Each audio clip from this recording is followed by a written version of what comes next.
Muturane Francis akaba aine emyaka 8 arikushomera Uganda Matters ubu hati twamushanga Kitabu Seminary omu siniya ya 5 aho yatugambira kubugana kwe kwa Papa. Muturane Lawrence yabereka kushasha ahabw'okufeera omuzaire omu diini kandi nagira ngu na hati naijukira karye obu yamubugana kandi n'okwijuka ngu omwaka ogu nogw'amasiko nk'oku yarangiriire. Ngahurira kubi nahurire ngu Papa afiire ahakuba kunkwijuka irakarye emyaka 10 enyuma omwaka gw'2015 nabinjire omu primary kokuri yabiire ngiirakarye omuzaire hati kuhurira ngu afiire nori nk'owafeera omuzaire ahakuba tukugira ngu n'omuzaire kwonka omuzaire w'omuntu n'omuzaire ow'ediini engaturika kandi ediini ekaturiki kufeera omuzaire nk'ogu orukwemerera omu bigyere bya Yezu omu nsi n'ekintu ky'obusaasi munonga kandi nitushasha n'abanyakaturiki boona. Lawrence Muturane yatushoborera oku yatungira omugisha gw'okureeba Papa hamwe n'okumukwasa ekirabo weena n'omwishiki ou baabaire nibeeta Vanessa bombi bakaha Papa ekirabo ekintu eki yabaire atakuteekateeka. Kandi takukimanya ngu ninza kutwarira Papa ekirabo ahabw'okuba nk'abandi abazaire nk'oku bakoreire abaana baabo mwanya wangye nk'oku yanshashuriire kugyenda kureeba Papa kuba kuza kushashura bakatugira ngu abakwenda kuza kureeba Papa mushashure reero mujja kugyenda kororo mureebe Papa baratugambire ngu ina baratwara ekirabo. Papa Francis arikugambaho nabo Lawrence nagira ngu akashaba ngu bamushabire kandi nabo naija kuguma nabashabira atyo yabaheereza ebirabo. Naitweze kumuheereza ekirabo yatwebura omu kitugu yatugira ngu munshabire nanye ninza kubashabira omu miti gyona ebi nakozire erizooba ekyo kintu kikanyeba ahabw'okuba akasiga yantuma kumushabira keza kugambira ebigambo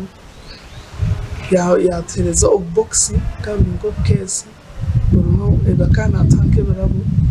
twagarukayo omu ntebe zaitu. Lawrence nayega kugira amasiko okuruga ahari kugira baraha za Papa ezi yahandikire hamwe n'okwecureeza ahabw'okuba Papa akworeka ngu boona ni bamwe obu yaija omu Uganda. Nimwegaho amasiko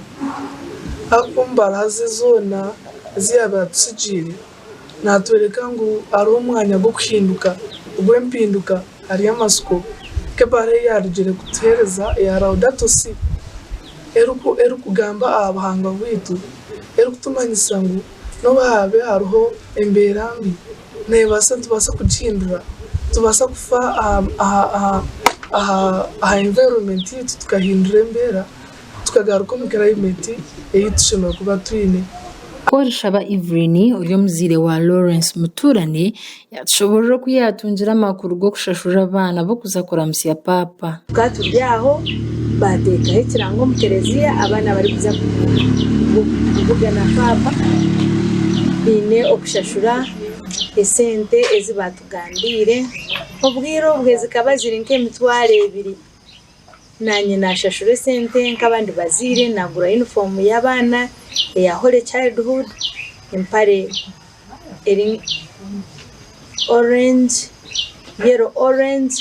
na t-shirt ya white nabigulira omwana nawe yagenda nk'abandi kuko abatakagenzire omushomesa anterera ambuza amazina ge angira ngu Kampala ina bamuterera bamugira ngu ayiheereze amazina 2 amazina ag'abaana barikubaasa kuvugana Papa. Korishaba Evelyn nagira ngu akatangara okureeba mutabani we ha TV yaaba niwe yaatora kukwasa Papa ekirabo ekintu eki yabaire atarikumanya ngu nituza kuza omu byafaayo by'omwana ogu. Kwonka nitwe kutwabire turi aha TV omu sitting room tureeba omwana yija akikiire na mutahi we baine ekirabo omu ngaro tukajabirira twateera orwari n'amasimu g'okuteera ekishushani tuturakitiire twakureeba twareeba ori omwana waitu